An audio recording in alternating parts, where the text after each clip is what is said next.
Bueno, el título del trabajo que voy a presentar ahora es Lower Limb Muscle Modeling with Logical Gates for Gait Analysis Distraction.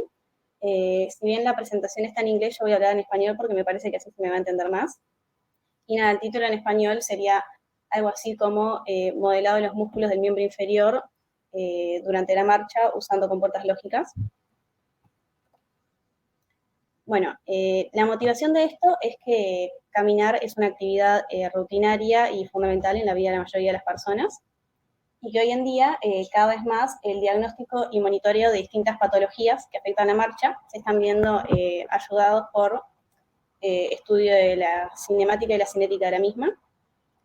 Y esta tiene su base en gran parte en el modelado. Por lo tanto, hoy en día podemos encontrar diversos modelos de distintos grados de complejidad y resultados para el miembro inferior. Y bueno, ahora quería mencionar algunos. Bien, el primero que tengo es el Rajao-Pal, que ya tiene algunos años, es de 2016. Es una simulación por computadora de la activación muscular del miembro inferior durante la marcha. Nada, este modelo lo que tiene es que tiene resultados muy rápido, es una simulación muy rápida, y son bastante precisos, cómo se mide la precisión, comparando el resultado del modelo con señales de electromiografía de pacientes. Y nada, la desventaja, digamos, que se le encontró fue que no puede representar la actividad en tiempo real, porque está basada en medidas anatómicas tomadas previamente. Después, el siguiente estudio es de Trindler de 2018 y es en realidad una comparación entre la predicción matemática de la activación muscular y señales de electromiografía tomadas de pacientes reales. Y se concluye en realidad que las simulaciones no son todavía lo suficientemente precisas como para ser usadas con fines clínicos. Sin embargo, unos meses después surge este modelo presentado por Durandau y otros, que es el primer modelo del miembro inferior hecho basado en electromiografía de superficie y capaz de representar la activación en tiempo real. ¿Cuál es la diferencia con los estudios anteriores? Que acá se usó la electromiografía para crear el modelo, no solo para verificar sus resultados. Y se ha seguido trabajando en esta línea al punto que el siguiente estudio es de este año, el de Xi, que también son predicciones de la activación muscular y de distintos datos sobre la marcha de la persona que se obtienen en base a un dispositivo usable con sensores, entre otras cosas, de electromiografía. Y nada, entonces también es eso, es el modelo a partir de la electromiografía. Y el último estudio que quería mencionar es de Pequera, de 2021, y es un estudio de las sinergias musculares durante distintos tipos de desplazamiento. Que nada, lo que me parece que es importante es que plantea que los músculos pueden verse como todos activados por una misma señal. Entonces, en esta diapositiva tenemos como tres cosas principales. El tema de la representación en tiempo real de la activación muscular, el usar la electromiografía no solo para verificar los resultados, sino para diseñar el modelo, y el tema de los músculos, todos coactivados por una misma señal. Teniendo esto en cuenta, nuestro objetivo es crear un circuito hecho con componentes fáciles de conseguir y económicas, también fáciles de manejar, que no haya que ser muy avanzado para entenderlas, y que sea capaz de simular las contracciones de los músculos del miembro inferior durante la marcha, en un principio, más que nada, con fines demostrativos y educacionales. Bien, entonces lo primero a resolver es con cuántos músculos trabajar para este modelo. Para esto se presenta esta tabla, donde están la cantidad de músculos que se midieron mediante electromiografía para algunos de los estudios mencionados. Nosotros vamos a usar 9, y es un número bastante similar al que se ve en los demás estudios. Y bueno, lo siguiente es elegir con cuáles músculos trabajar. El método que se usó fue consultar estudios previos, donde se hubiesen tomado medidas de electromiografía de superficie. Nada, lo que tenemos acá en la imagen es un ejemplo, es tomada del estudio de Pequera que mencioné hoy sobre sinergias musculares. En realidad son ya la electromiografía procesada, lo que se ve acá. Pero nada, lo que queremos es que la salida del modelo, principalmente, se vea similar a esta primera columna, porque lo que vamos a estudiar es la marcha. Y nada, aclarar que esto se hizo porque no se pudieron tomar nuestras propias medidas, entonces, nada, se consultaron otros trabajos. Bien, para elegir cuál es el criterio para elegir los músculos fue, Primero, cuáles aparecieran como más veces mencionados, digamos, uno que se midiera siempre, porque se supuso que eso era un criterio para ver cuáles eran como muy representativos de la marcha, porque nada, medían distintos conjuntos de músculos, pero había algunos que se repetían más. Y después se tuvo en cuenta estudios un poco más cualitativos que explicaban el ciclo de la marcha, que es más o menos lo que se ve en esta imagen, y nada, y las funciones que tenían que ocurrir para pasar de una etapa a la otra, y se tuvo en cuenta que hubiera músculos para todas esas funciones. Finalmente, en caso de que más de un músculo cumpliera la misma función, se descartó los que tuvieran menor actividad electromiográfica con el fin de simplificar el modelo y que no quedara con demasiados músculos. Bueno, finalmente, los 9 músculos que se usaron son los que se ven en esta imagen, que son para acá abajo tenemos el sóleo y el tibial anterior. Después, un poco más arriba, el gastrocnemio, que es un músculo bastante extenso. El vasto lateral por acá. El bíceps femoral junto con el semitendinoso acá. El recto femoral. El glúteo mayor. Y por acá, chiquito, el tensor de falla lata.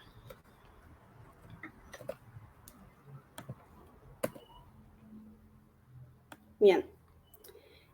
¿Cómo representar la activación de estos músculos? Para empezar, se consideraron 7 etapas que componen el ciclo de la marcha. Si bien este es un ciclo y justamente no tiene inicio, se tomó como la inicial el primer contacto con el piso. Y nada, las etapas son estas que se ven en la primera columna de la tabla.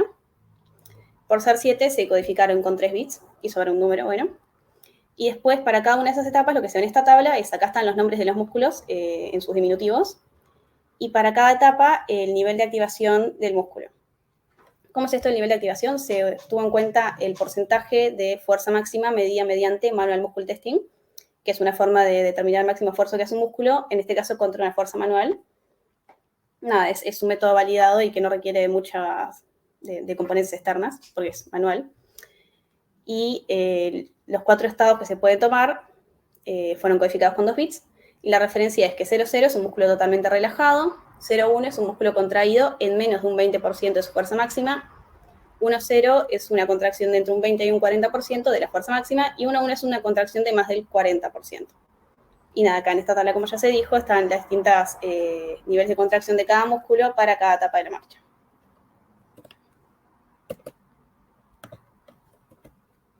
Bien. La componente principal que se va a usar en el circuito son flip-flops tipo D.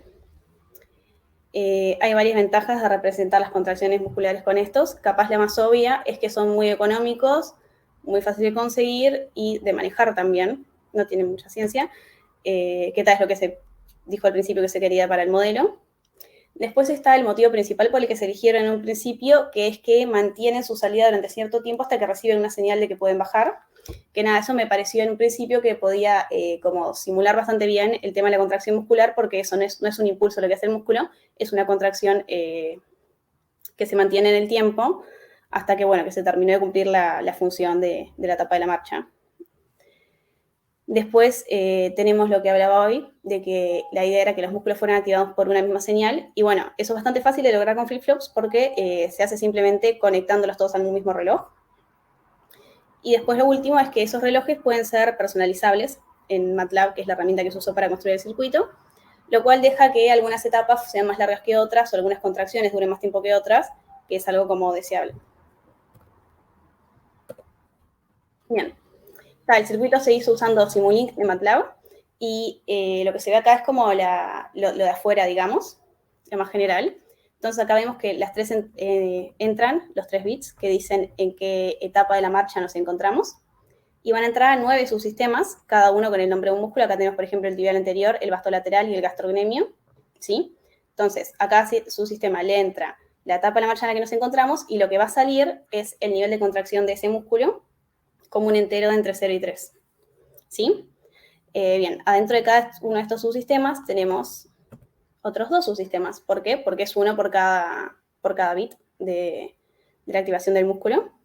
Que nada, nuevamente, acá entra la etapa en la que nos encontramos y de cada uno de estos sale un 0 o un 1 y entre los dos forman un entero, que es lo que va a salir finalmente del circuito. Adentro de cada uno de estos circuitos, para definir el estado de cada bit, tenemos un circuito con compuestas lógicas y un flip-flop tipo D, que es el que se ve acá. Y nada, lo que hace acá básicamente es recibir la etapa de la marcha y decidir el estado de ese bit en ese momento. Entonces, la salida del sistema que les mostré recién es la que se ve acá, para los distintos músculos. Esto es lo que queríamos que se pareciera a las señales de electromiografía que mostré en las primeras diapositivas, ¿se acuerdan? Las que tenían colores. Que nada, evidentemente no es lo mismo, son como mucho más rígidas estas que se ven acá, pero eso es algo que se podría mejorar, por ejemplo, separando los niveles de activación en más, digamos, usando más bits para el nivel de activación. Acá recuerden que hay solo 4 posibles etapas, entonces era como evidente que iba a ser medio duro. A medida que se fueran agregando etapas, se podría ir suavizando cada vez más el resultado, capaz hasta parecerse a lo que vimos hoy en un principio. Bien. Como no da el tiempo para hablar de todos los músculos, vamos a ver el gastrocnemio, que nada, su principal función durante la marcha es levantar el tobillo. Por eso sería de esperarse que al inicio, que como dije hoy más temprano, se considera que es cuando el pie apenas toca el piso, comience a contraerse y vaya haciéndolo cada vez más hasta más o menos la mitad del ciclo, que es cuando el pie empieza a despegarse del piso y cuando queremos que se relaje, porque bueno, hay que revertir esa posición para el siguiente apoyo, y con el gastrocnemio contraído es más complicado. ¿Por qué cuento esto? Porque si bien se nota que esta señal no es una señal de electromiografía tomada, permite ver más o menos cómo se comporta el músculo y en qué etapas actúa más, cuál es su función más o menos, que era como el objetivo de esto. Bien, como discusión, algunas mejoras a futuro. La primera que saltó a la vista es que hay 2 etapas, que son el pre-swing y el initial swing, o sea, cuando el pie está recién despegándose del piso.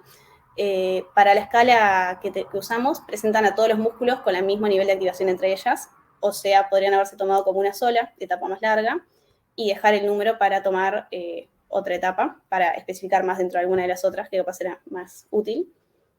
Lo segundo es algo parecido, que el gastrocnemio y el sóleo, si bien son músculos muy importantes, se parecían en todos los estudios, muy importantes para la marcha, ¿no? Presentan el mismo patrón de activación, por lo menos para la presión usada.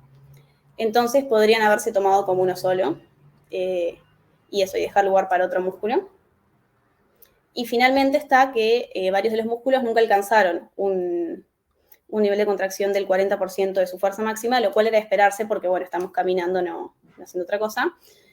Por lo que la escala podría haberse modificado para aprovechar mejor los 4 estados que se tenían, que ya no eran muchos, y aparte el último le alcanzaron muy pocos de los músculos. Entonces, para concluir, hay varias cosas a mejorar en el modelo, sí, pero se logró construir un bloque que podría formar parte de un dispositivo más complejo para la demostración de la activación muscular durante la marcha y con fines educativos. Referencias. Muchas gracias. Bueno, hola, ¿me escuchan? Bueno, muchas gracias, Rocío. Bueno, sí. Muchas gracias, muy buena presentación. Ahora abrimos, tenemos unos minutitos para preguntas. Si hay alguna pregunta, fijemos a ver si hay alguna en el Q&A o en el chat. Anímense que nadie, no hay problema. Por mí tenía una preguntita, que era, esto todo lo hiciste en simulación, en Natural Simulink, ¿no? ¿Hay alguna idea de pasarlo a hardware o tenían interés en eso? No sé. Ahora mismo no. Lo que me faltó decir al principio. Este trabajo en un principio surgió como la monografía del Seminario de Ingeniería Biomédica, que es una materia de la facultad. Entonces no tenía como las herramientas yo para ponerme a construir un circuito, entonces eso, lo que se hizo en un principio fue la simulación en MATLAB. Qué bueno, qué bueno. Aquí hay una pregunta de Franco que dice, ¿cómo verías la inclusión de este sistema de flip-flops en un juego serio para educación en fisiología? Bueno, a mí eso era lo que me parecía, o sea, como la idea original, sí. Eso, como el poder hacer un circuito y ver cómo funcionaría, bueno, el cuerpo humano, que yo hace poco empecé tipo a ver modelos y eso, y me pareció como algo increíble.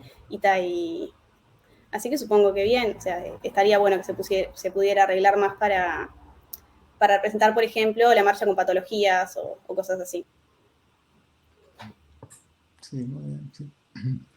Me parece muy bueno, y sí, quizás para llegar a ese caso, quizás el agrandar, digamos, el porcentaje de activación de los músculos, los pasos mismos también, porque podría haber como diferentes variaciones dentro del mismo paso, en otros músculos, ¿no? Entonces todo eso puede llegar a ser muy interesante con fines educacionales y para rehabilitación también. Bueno, creo que estamos llegando un poquito a la hora. No sé, el siguiente presentador, Aníbal Las, puede ser. Si se encuentra aquí. Ahí apareció una pregunta, Sí, otra creo. pregunta, sí. Bueno, dale, sí hay tiempo, dale. ¿Tú la ves? Va a jugar con el nivel de disparo. ¿El nivel de disparo sería el block?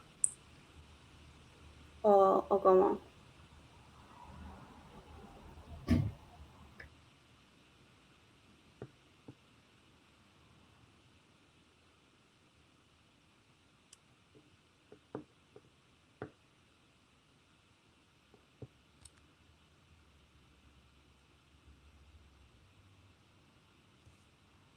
Alternativa. Y bueno, muchas gracias a todos. Dale. No, quizás se refiere, si podés, claro, codificarlo con los bits, ¿no? Con el nivel de disparo, es la codificación del bits. Sí, también eso es algo de lo que se podría mejorar, que mencioné hoy.